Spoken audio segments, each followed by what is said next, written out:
Assalamualaikum warahmatullahi wabarakatuh. Selamat malam, kami dari kelompok 6 eh,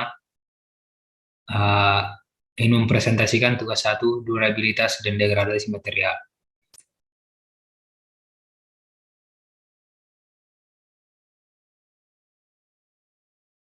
Yang terdiri dari Marcelina Iren, Kurotil Ayun, Fadil Rehan, dan Iqbal Izwar.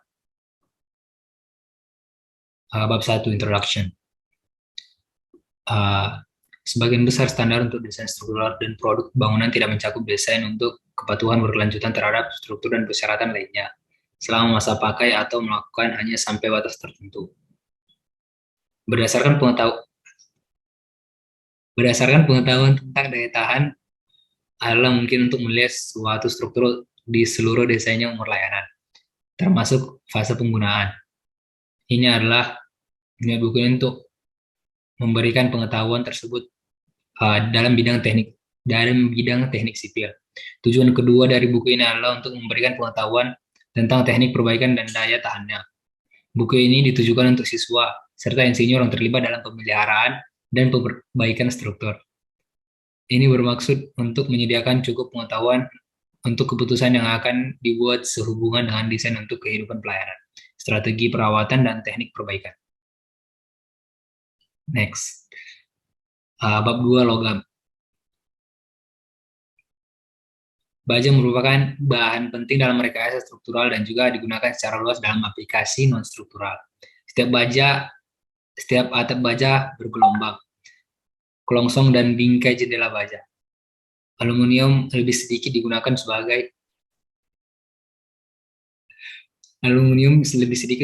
sebagai struktural bahan rekayasa, tapi penggunaannya dalam aplikasi non-struktural semakin meningkat cepat, sebagian besar karena perilaku non-korosif di sebagian besar iklim alami. Bab ini akan membahas mekanisme korosi, bentuk korosi, korosi dalam prakteknya, serta perlindungan logam.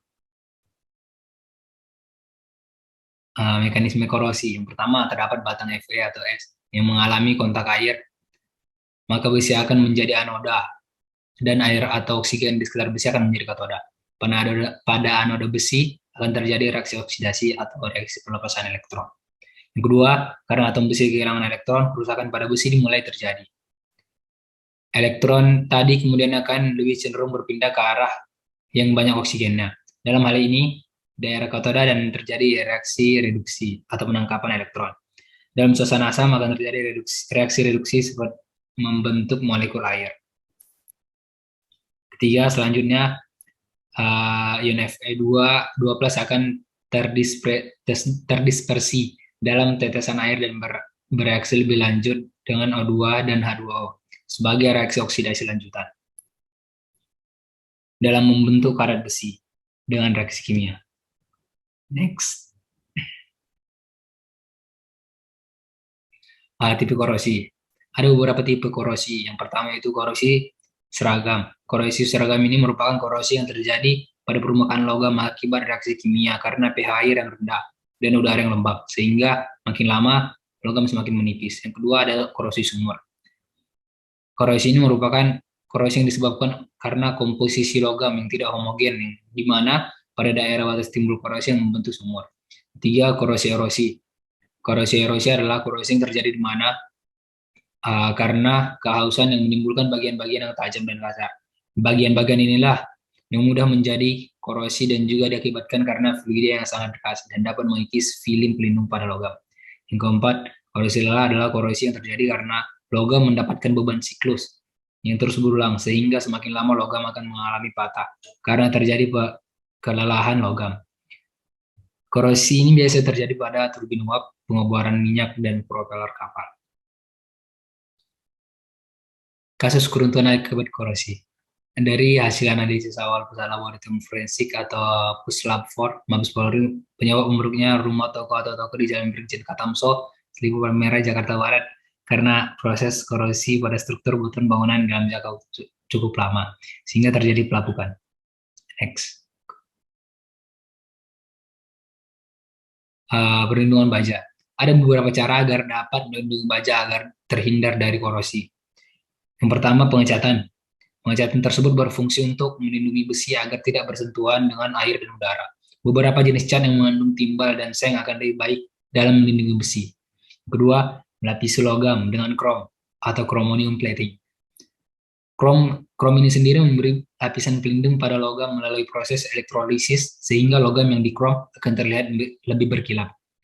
Yang ketiga, proteksi katodik. Metode ini digunakan dalam logam galvanik, di mana suatu logam yang lebih bernilai atau lebih mahal dilindungi oleh logam lainnya. Keempat, kimia inhibitor. Metode ini menggunakan bahan kimia tertentu yang digunakan untuk melapisi suatu logam. Biasanya digunakan untuk cooling system, radiator, ataupun genset. Metode ini juga relatif mudah digunakan dengan biaya yang juga tidak terlalu mahal. Yang kelima, membuat panduan logam atau stainless steel.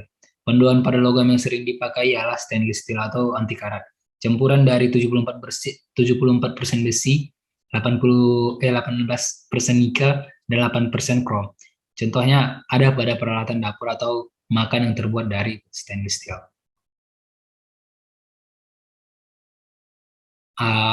Selanjutnya, bab 3 akan dilanjut oleh Kurotulai. Terima kasih. Selanjutnya yaitu bab 3, yaitu beton. Introduction. Beton merupakan suatu bahan komposit atau campuran dan beberapa material yang bahan utamanya terdiri dari campuran antara agregat halus, agregat kasar, air, dan atau tanpa bahan tambah lain dengan perbandingan tertentu. Durabilitas beton adalah kemampuan beton untuk bertahan terhadap kondisi lingkungan seperti cuaca, serangan kimia, dan abrasi tanpa ada kerusakan yang signifikan selama masa layannya. Kekuatan dan daya tahan atau durability beton dipengaruhi oleh perbandingan campuran, mutu, dan bahan penyusun, metode pelaksanaan, temperatur, dan perawatan. Misalnya yaitu mekanisme degradasi kimia. Degradasi kimia adalah suatu reaksi perubahan kimia atau peruraian komponen suatu polimer karena reaksi dengan polimer sekitarnya berupa tindakan atau proses penyederhanaan atau meruntuhkan sebuah molekul menjadi lebih sederhana baik secara alami maupun buatan. Terdapat 4 reaksi kimia yang dapat merusak beton, antara lain yang pertama ada degradasi semen oleh asam, yang kedua ada degradasi semen oleh garam, yang ketiga ada degradasi semen oleh garam ekspansif, yang keempat ada degradasi semen oleh reaksi silik alkali. Next. Selanjutnya yaitu kerusakan garam beku dan pencairan es. De-icing salt memiliki sejumlah efek yang mempengaruhi tingkat kerusakan, seperti garam menembus pori-pori dan meningkatkan kadar air rata-rata pori-pori karena sifat higroskopis garam. Lalu ada perbedaan lain antara kerusakan garam frustau dan frustau de-icing adalah bahwa permukaan di mana garam de-icing digunakan umumnya horizontal dan sering basah sehingga lebih rentan terhadap kerusakan. Lalu ada garam menurunkan titik beku. Titik beku menurun secara linear dengan konsentrasi garam dalam air pori. Hal ini dapat menyebabkan situasi di mana ada lapisan tipis yang tidak beku yang diapit di antara dua lapisan beku. Lalu ada perbedaan tekanan uap antara es dan air berkurang dengan meningkatnya konsentrasi garam di dalam air.